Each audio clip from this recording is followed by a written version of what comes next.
How's it going, everyone? My name is Michael SK, and welcome back to Chaos Child. The last episode, I guess you can split it into two different parts. The first part was us going through the negative delusions that were in Arimura's route. It led to her bad ending, which really was no different from the regular ending, which was bad to begin with. Like, it was pretty goddamn tragic. I guess that's going to be the theme going forward. If you guys didn't catch on, I still haven't caught on apparently, but they kind of left out the actual ending, so it's kind of cruel. They keep you like in the dark about the truth, which I guess is bad. I guess that can constitute as a bad ending. The second part of the previous episode was us jumping into another route, and we were able to jump into Kazuki's route, and I think it's great timing because Kazuki revealed that she is a gigalomaniac in Arimura's route, so I think now is the perfect time to explore that. So here we are at the school, running away from Haidoriko, and Kazuki was here, so now she's running away with us. Excuse me, we crossed the connecting hallway to the main building. In the distance, I could hear someone yelling for people to get to a safe place. Yeah, she's like hella blowing shit up right now. The area around the school was in chaos. It must have been the people who lived in the neighborhood. Why would she attract so much attention? Wasn't she trying to kill me? Even if she did manage to kill me, did she think she could escape with all these people around? Why was that woman trying to kill me anyway? Was she the one behind the murders? Or was she just a psychopath who was setting things on fire at random? It sort of feels like that at times. If she was, then what the hell? Yeah, come on, fire's dangerous. I bit my lip and ran down the dark hallway. If it was this dark, it wouldn't be easy for her to find me. Well, she does have the power to create fire out of nothing. Excuse me, so she could probably light her way. All I had to do was get to the bottom of the stairs at the other side of the building, then I'd go right past the library, then the track, and I'd reach the rear entrance. If I could make it out of the school while she was setting fire to cars at the front gate, I could escape. Kazuki, isoge! Kazuki tried her best to keep up with me. To be honest, she was slowing me down, but I was the one who'd run into the clubroom. Part of me thought that it was my fault for getting her involved. So I had no choice but to wait for her. I waited for her to catch up to me and started to dash down the stairs. Let's just dive down the stairs, but then... Ah, yes, that's good. This time I heard an explosion coming from the track outside. I could see crimson flames rising outside the dark window.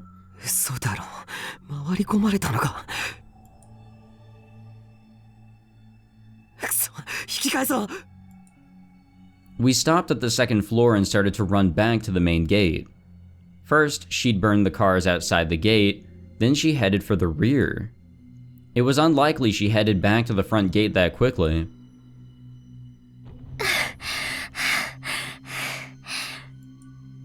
Kazuki was running out of breath. So was I, honestly. I was exhausted and I hadn't even been running that long. But I didn't have time to rest. We ran past the cafeteria and went down to the entrance on the first floor. The entrance was always open during the day, but now all the doors were closed and locked. They were the kind that you needed a key to open, no matter which side you were on. Should I break the window? I looked outside for a moment and was astonished by what I saw. That's some fire right there, boys. The gate was sealed with burning cars. When I'd seen it from the room, there weren't any cars there. Had she moved them there to block the gate? Did she move burning cars all by herself? That was crazy. All I could see, and I could see a crowd gathering around the burning cars too. If I tried to force my way through and that woman came back, just thinking about it terrified me. That psychopath wouldn't even think twice before killing them all. I couldn't leave by the main gate.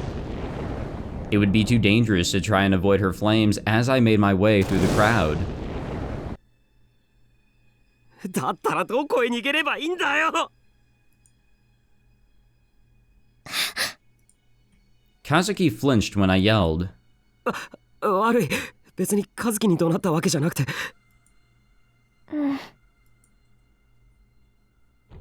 Where? Where could we go? Should I head back out to the rear entrance? そんなのダメに決まってる。 She was just out there. I'd probably run right into her. Calm down, think. As I stood there, I could feel the fear crawling up my body. I came to this school every day, but it still felt like I'd never been here before. Every shadow seemed like it might hide some danger. I was overcome with the idea that she might appear at any moment, and I couldn't move a muscle. In my head, I knew that it'd be easy to find me where I was, and that I needed to move. But I couldn't. It felt like my mind had been separated from my body. This was not good. I might die here. Kazuki tugged lightly on my sleeve. And then I got a hold of myself again. My body was shaking, but I was barely able to move. 移動しよう。 We just needed to hide somewhere. I mean, this is a pretty big-ass school. We could just hide in a classroom like this. I ended up coming to my own classroom. Oh, my bad. That's not right. I closed the doors and crouched by the windows, using the desks to block myself from sight. Kazuki was looking at me concerned. しゃがんで見つかるから。 Kazuki quickly ducked down under a desk. Now all we had to do was stay put and wait for the storm to pass. I have a bad feeling right here, boys. I listened for any noises outside. I became extremely sensitive to even the smallest sound. Even a tiny noise was enough to make me start shivering. I hadn't heard any explosions for a while. As I sat there cradling my knees in my arms, I felt the urge to scream from terror. I bit my lip to stop myself from doing it. Maybe it would have been a better idea to keep running around the school. I was too defenseless here. I was hidden, sure, but if she found this place, I was finished. This was the 4th floor. I couldn't jump out the window. If she trapped me in here, I was done for. Maybe this was a bad choice. The fear kept building. I couldn't stay calm. I wanted to run. But even if I did get out of the school, how long would I have to keep running? When would she give up? Was there any guarantee that she ever would? Maybe she'd keep following me until I was dead. どうしたらいいんだ。 Oh no, dude, she's right there, bro. She's right there. I shuddered. I could hear the distant sound of heels.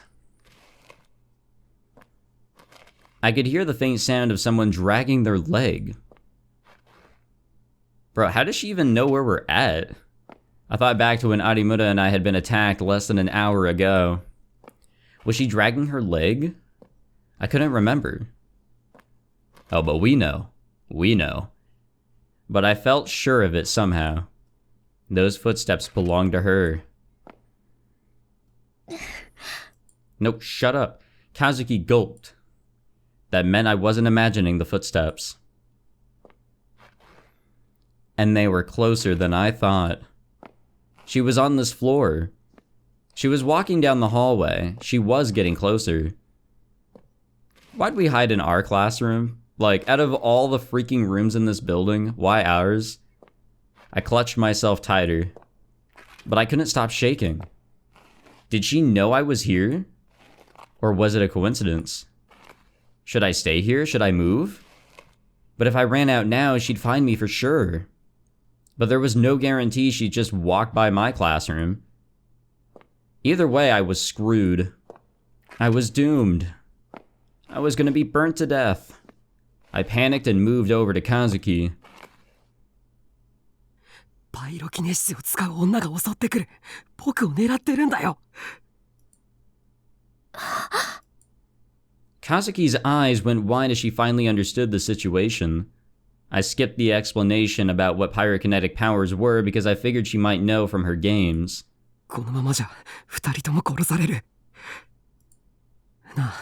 何か手はないか。何でもいい。知恵を貸してくれ。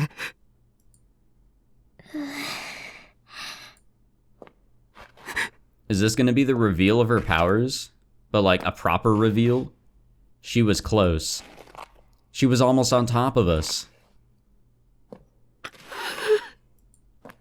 All I could do was crouch and hold my head in my hands. This whole situation was insane. I was gonna be killed without even knowing why. 頼む。助けてくれ。誰でもいいから助けてくれよ。And then... なんとかできるかも。 Oh, there she is. Huh? かも。 Kazuki stood up and looked down at me, her face filled with uncertainty. Oh, fuck. What was that grotesque thing that she was holding in her hand? It looked like some strange creature from the deep sea. Looks like a freaking chainsaw, dude. With like light blue LEDs. From the PC Master Race, am I right? Or perhaps a spine ripped out of a human body. It was solemn, grave, and sharp, rejecting everything around it, with a radiant beauty that drew everything around it inward. It shone with the light of a paradox. The one thing I knew for sure, somehow, was that it was a sword. Was this a D-sword? Did Kazuki have a D-sword too? カズキ、お前喋った。 Oh, yeah, that's what we gotta bring up here. Not the fact that she's a gigalomaniac. Let's talk about, you know, how she just spoke. I was confused. So much was happening at once that I couldn't keep up. I didn't know what to ask first. 屋上行けば。屋上？ I wasn't sure what she was talking about or why she'd suddenly decided to start talking. But the footsteps were getting closer. どうなるかわかんないけど、結果は保証できないかもだけど、それでもいいなら。 So that was it. Kazuki was trying to save me. I stood up and as silently as I could. 屋上に行けばいいんだな。There was no time to think about it. Even if she couldn't guarantee what would happen, I didn't have any other choices. Fortunately, the woman had passed by our classroom and headed for another wing of the building. We were able to make it to the roof easily. Well, that's lovely. The roof of Hekiho Academy was a garden. Of course, it was the first time I'd been here at night. No, it wasn't. Well, kinda. No, it was technically nighttime when we were here for the festival. Now wasn't the time for sightseeing, but I still gasped when I saw the view of Shibuya at night. I looked down over the fence and saw the front gate right below us. The cars were still burning, and the crowd was getting bigger. The fire department was right nearby, but the fire trucks hadn't arrived yet. What was she going to do here? Was she going to use that sword to fight? That would be like something out of a manga or anime. I couldn't imagine her trying to fight with that thing. And if she wanted to fight, there was no need to come to the roof at all. She could have just ambushed the woman in the hallway. Was she trying to be chivalrous or something? 先輩。え？隠れててもらった方がいいかも。どうするつもり？ Kazuki glanced at me but didn't answer. Instead, she walked over to the fence. And then, She grabbed onto the fence and took a deep breath. With no warning whatsoever, she screamed into the empty air. はしご防火扉スプリンクラー Huh? What was going on here? 屋上に牢屋土砂降りの雨で火が消える Was she stupid? If she yelled like that, the woman would hear us. Was she trying to turn me over to her? 校舎に催眠ガス警察の機動部隊出動消防車で放水5台じゃなくて10台待てって I grabbed Kazuki by the shoulders and tried to make her stop, but she knocked my hands away. Even in the darkness, I could see tears in her eyes. 黙って Oh, fuck. The second she said the words, I felt a pressure in my chest, like a cold hand gripping my heart. For some reason, I felt like I was being forced to fall silent. I wanted to speak, but I felt like I had to stay quiet. Holy shit, so this is her power. Things that she says could, like, holy shit, wait a minute. I completely, missed this line. I vaguely dreaded that if I said something, I'd be erased from the entire world. I staggered away from Kazuki, unable to find the words to say anything. Was this why she told me to hide? Holy shit, if this is her power... AK-47 M60 Those are guns. RPG That's a rocket launcher. Claymore That's a explosive. What was she yelling anyway? I didn't understand at all. 戦車 That's a tank. UAV That lets us see... 攻撃ヘリコプター Don't worry guys, I played Call of Duty. 手榴弾 That's another explosive. ライフル That's a fucked up gun. Don't worry guys, I played Counter-Strike. And then she suddenly fell silent. She was thinking about something. I should just forget about relying on her. I should get out of here now. It was safe to assume that Kazuki's shouting had attracted that woman's attention. 氷雪系最強重力を自在に操る Wait a minute. Kazuki started to scream again, oblivious to my fears. I couldn't take it anymore. I looked down over the fence. The crowd was looking up and pointing at Kazuki. I looked over at the other building too, but I couldn't see the woman from my current position. 相手は死ぬ俺杖系主人公騎士魔法使い忍者 I really have no idea, what the significance is of what she's yelling now. I wanted to tell her to run away with me, but after she told me to be quiet, I felt this strange pressure not to speak. ドラゴン巨人ゲームマスター Hell yeah, GM. I just have to leave her. If the woman was after me, Kazuki was probably safe here. I knew that was just foolish optimism, but I didn't feel like I had any other choice. I refused to die here. Sorry, Kazuki. レア武器ポータル装置エクスカリバーゲイボルグ Yeah, okay, I don't know about that one. 草薙の剣 Okay, there's a lot of things I gotta read in the tips. In case you guys are wondering, why I don't read the tips, is, the stuff I don't understand comes up.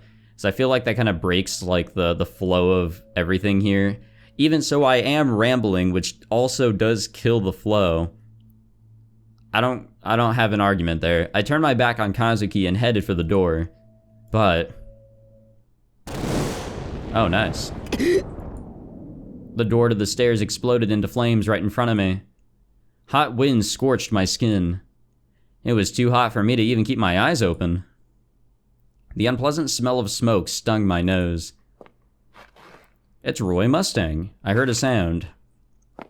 It was the sound of the heels that I'd heard in the classroom a moment ago.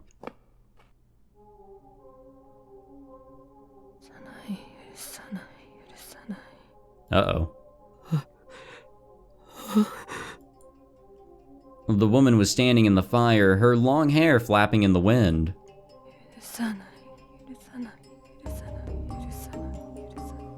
She was moaning something to herself.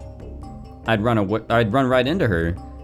There was no place to hide. The staircase was the one way down, and she'd just blown it up. This was it. I was dead.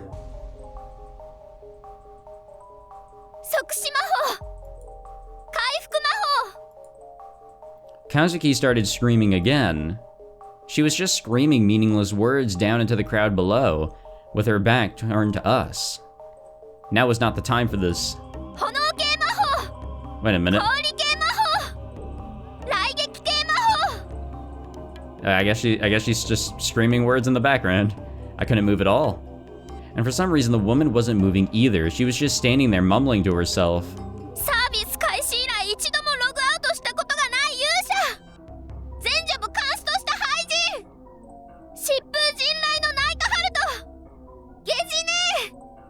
Sorry, I can't help but, like, you know, stop and listen to that.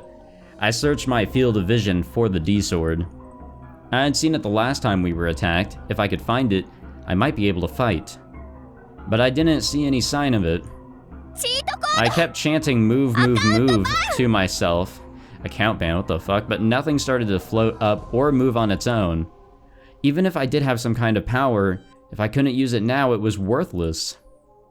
I was helpless, I was defenseless.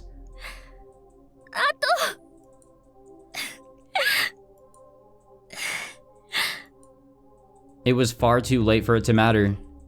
Far, far too late. But Kazuki finally stopped screaming. Her shoulders slumped helplessly. She was back to her usual silent self. Suddenly everything was so quiet, I thought I could hear my heartbeat. I was so tense, I thought I might throw up. The stomach acid was working its way up to my throat. I forced myself to swallow it back down. If I moved even the slightest bit when I vomited, the woman might attack. I couldn't move. Was I going to die? Kazuki was probably going to die too. I felt pretty bad about that. Yeah, maybe a little. Did Aremoto make it out okay? Probably. Would Sarika, Kirisu, and Ito be sad without me? I could hear Kazuki's whisper, drowning in the howl of the wind.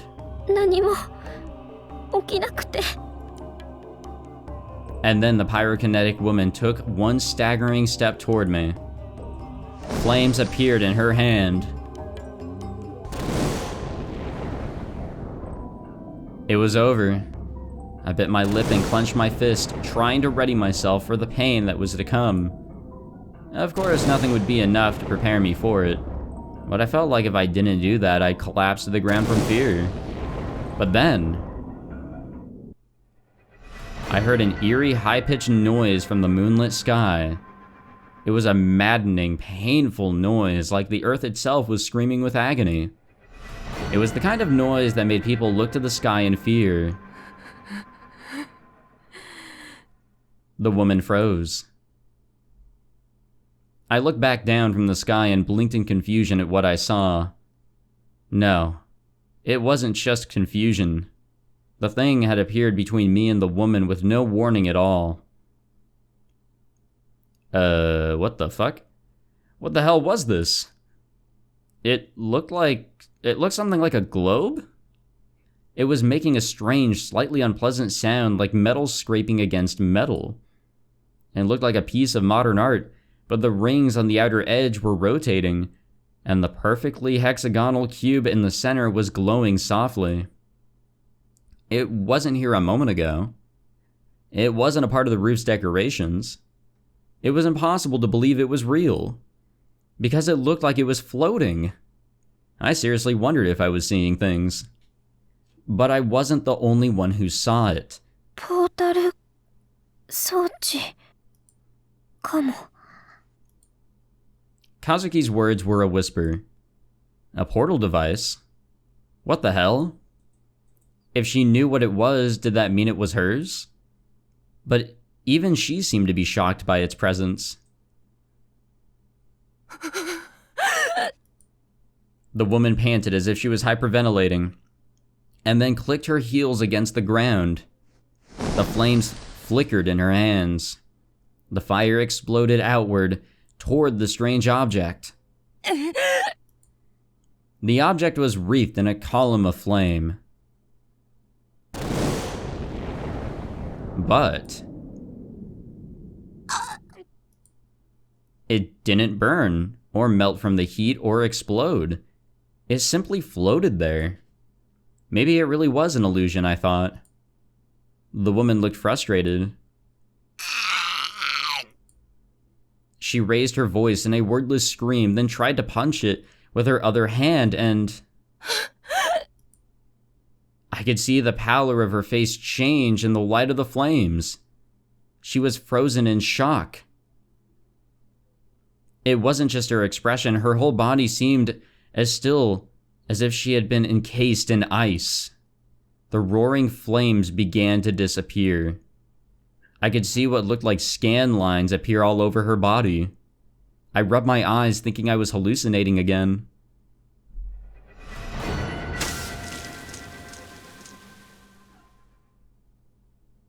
What the fuck? But in an instant, her body dissolved into tiny particles. Red blood splattered everywhere. It covered my body. It was so hot I thought I'd burn.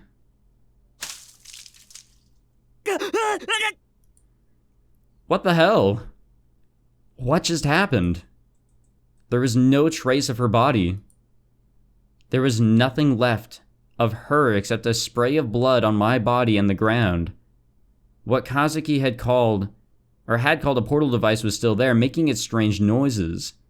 Still confused, I tried to touch it. 触ったらダメかも。 Kazuki grabbed my arm and stopped me. She still looked sad. 転送装置かもだから。円数2に出てくる。変数2転送装置 ESO2 was the game Kazuki played all the time, right? 私、現実化しちゃったのかも。 What did she mean, maybe?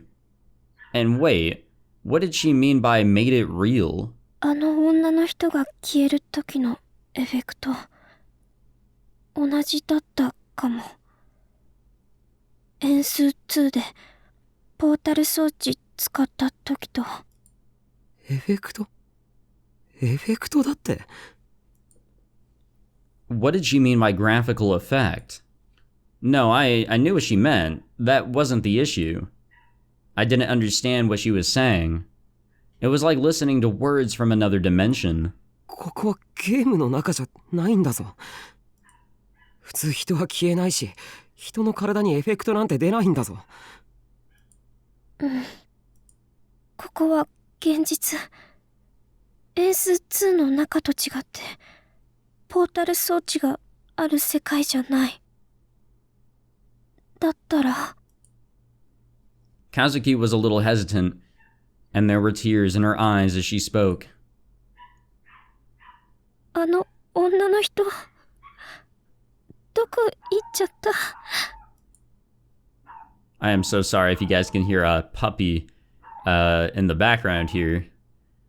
That's all on me, guys. The woman had disappeared right in front of me. It was like she'd been dissolved into tiny little pieces.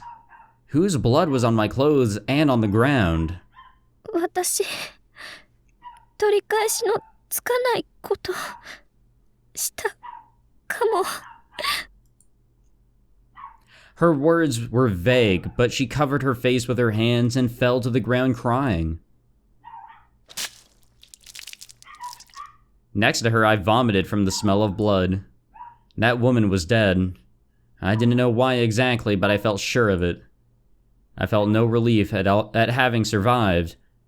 I'd long since given up trying to take in everything that was going on around me. Shortly afterward, Kazuki and I had fled the school. I couldn't walk through Shibuya in blood-covered clothes, and I wanted to stay out of sight. I don't know why we got those tips randomly. As I wondered what to do, Kazuki pulled me by the hand. うち、来てかも。Kazuki. I didn't ask why her Japanese was so weird. Where was her house? What if her family found me? I didn't have the energy left to ask. Kazuki looked exhausted and frightened. I was sure I did too. Damn, look at this room. I didn't realize how nice the Hekiho student dorms were. Oh wait, she stays at the dorms? Oh, tight. I didn't even know there were dorms here. It was nothing like Alba dorm. The room did smell a little like squid. I wonder why. The student dorms were about a 5-minute walk from the school.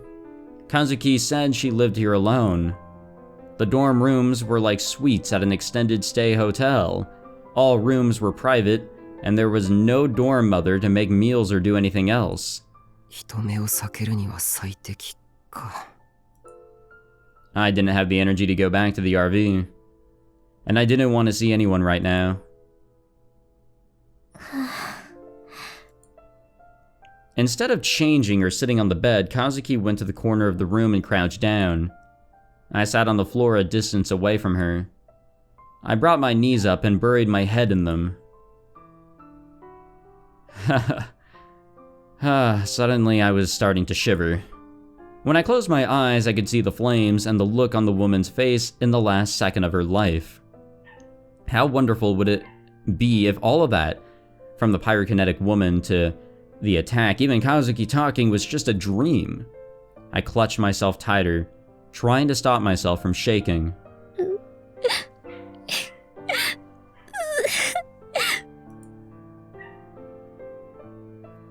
Kazuki started to cry. I remembered reading in Cool Cat Press, goddammit, about how to seduce girls when they were feeling down. But I didn't feel like trying that out at all right now. That's probably a good idea. I couldn't come up with anything else to say to make her feel better either. I didn't have good enough social skills, and I didn't feel up to it anyway. So all I could do was pretend I didn't hear her. But even after 30 minutes, I could still hear her crying. Then, for some reason, she slowly stood up and headed for the front door. Kazuki, どこ行くんだ？だけじゃわからない。やっぱり警察話した方がいいかもって。私殺したかもだから。待った、落ち着け。I quickly ran over to her and grabbed her by the shoulders. Kazuki lost her balance and fell into my arms. I fell backward too, and was unlucky enough to knock my back up against the low table. I writhed in pain for a minute, unable to breathe. As I waited for the pain to subside, Kazuki slowly got off of me and sat down next to me. 使いたくなかった。こんな結果になるかもって予想できてたから。Kazukiのせいじゃない。And that was all I could say. I didn't want to think about whose fault it might be then. It wasn't my fault either. That woman was the one who'd attacked me. I tried to tell myself this, but my hands wouldn't stop shaking. Kazuki put her hand on top of mine. 先輩、手握ってほしいかも。Hold on. We're moving a little fast here. I'm not sure about this. And hand-holding is very, well, let's say it's going to get me demonetized and removed from the platform. It was tiny and soft, and I was so happy to feel its warmth. I held her hand tightly, like it was the most natural thing in the world.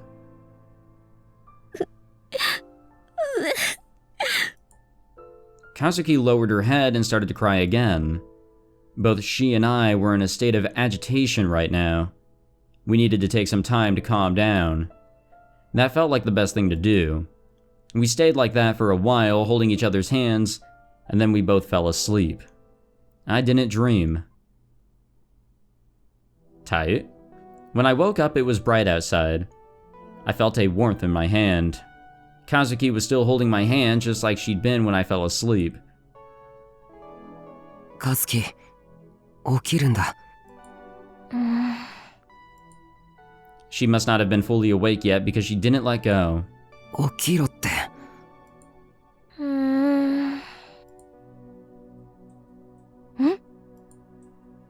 She did a double take. She rubbed her eyes a few times, gawking at her hand and mine, then looked at my face and then back at her hand again. これ。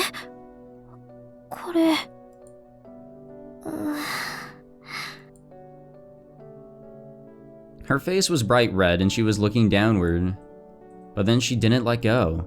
そういうリアクションしないでくれますか。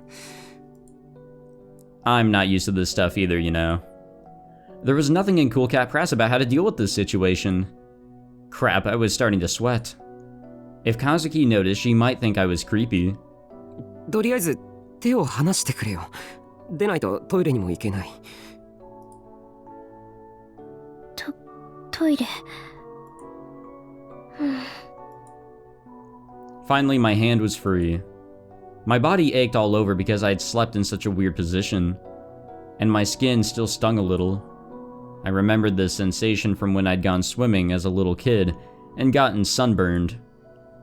Oh hell yeah, dude! When I went to a NASCAR race in here in California, it was Sonoma, and it was in the middle of summer, and I, let's just say I didn't know that you needed to reapply sunscreen, so I left that race pretty damn sunburned. It was such an awful feeling. I closed my eyes and I could still see the red flame. It gave me goosebumps. I quickly shook the image out of my mind. After I used the restroom, I got Kazuki's permission to turn on the TV. It was about 9 o'clock a.m. We were late for school, but I didn't feel like going anyway. I decided to skip today. There was a news program on, and just like I thought, it was talking about what had happened last night. Most of the video was on the burning cars around the front gate, though. 未確認ながら不審な女が侵入したという情報もあります。と言いますのも、敷地内で何度か爆発のような音がしたのを周囲の住民の方々が聞いているんですね。しかも屋上には血痕とさらには謎の物体が残っていたということで、警察はテロの可能性もあるとして調べを続けています。The mysterious object must be what Kazuki had called a portal device. That thing was still there? Would the police be okay? If they touched it, would they disappear like that woman? I took another look at my uniform. It had been too dark last night for me to see, but it was covered in blood. Yeah. The blood had even soaked through my undershirt. Or to my undershirt. It made me feel sick just thinking about whose blood it was. I wanted to change, but of course there were no men's clothes in Kazuki's room. Maybe I should borrow her PC later and order some. How much did the police know anyway? Did they know who that suspicious woman was or who she was after? If the police did find out and came to question me, they'd inevitably learn what had happened after that. Excuse me. いや、まだあの女が死んだって決まったわけじゃ。And even if she was dead, that was self-defense. They wouldn't prosecute me. Right, of course they wouldn't. At least, that's what I tried to tell myself. When I remembered what happened yesterday, it felt like my legs were going to start shaking again. I was worried about Arimura, but didn't know how to get in touch with her. That's right, we don't have a phone. Gotta keep that consistency up. I decided to go down to the public phone in the dorm lobby and call Sarika to see if she knew anything. She told me that she and Kirisu were hiding Arimura in my RV, and they'd happened to run into her last night after we'd been attacked by that woman. I was about to complain about them letting her use my house, but changed my mind. What was important was that Arimura was safe. Sarika and Kirisu were both very worried about me. All Arimura had told them was that I'd been attacked by a woman who could control fire. But I was as vague as possible. There was no way I could tell them what happened yesterday. I hung up quickly without telling her where I was. And then I went back to the room. 今日休校だってさ。And that's what Kirisu had told me on the phone. The police were probably investigating. カズキ、聞いていいか？ん？昨日、お前は一体何をしたんだ？ Kazuki didn't answer. 言えないことなのか？お前も能力を使えるんじゃないのか？ She still didn't say a word. She'd done so much talking last night, but now she was back to her usual self. なあ、喋れないわけじゃないだろう。何も知らないっていうわけでもなさそうだし。 Kazuki shook her head. 良くないかも。よくない？何が？私と喋るの良くないかも。 What did that mean? It probably had something to do with the way she'd suddenly started talking last night. 先輩の知りたいこと、詳しい人いるかも。詳しい人？どこに？ Kazuki pointed to the low table in the center of the room. There was a small laptop on it. What the fuck? Oh man, we gotta play games. Wait, hold up. Hold on, wait a minute. Kazuki Hana is a gigalomaniac and a special one at that. The critical point to remember is sound. In other words, her voice. She can spread the information energy of delusion of her voice. If you want a nice term classified, how about a what happened? God damn it. I was trying so hard to read that, so, God damn it. Okay, so if you want a nice term to classify it, communicable gigalomania. What makes it difficult is that she lacks the power to control it, and she doesn't have any other powers. Her power is useless. Shit tier sucks to be her. She can spread the information energy of a delusion with her voice. So, my prediction is things that she says can become real. Which kind of coincides with what happened in Animuta's route. She probably said something along the lines of Animuta's brother, said his name, said for him to be, you know, or for Animuta to be able to see Shingo. And that led to problems. It led to a lot of problems, like holy shit. But basically, things that she says can become real. Things out of a delusion and all that. The person she was talking about was typing in the chat window on the screen. I was shocked to see that the handle Nightheart on the screen. ナイトハルトってもしかして Lightning Fast Nightheart? The one who sometimes went by Neidhart der Blitzschnell... hold on, I gotta try this. I don't know. The guy responsible for the ESP or Panic just before the earthquake 6 years ago? The one people said might have been deeply involved in the quake itself? I gulped. There was so much I wanted to ask him. I could write a whole article just on him. Was Nightheart a gigalomaniac too? Kazuki typed, tapping expressionlessly away at the keyboard.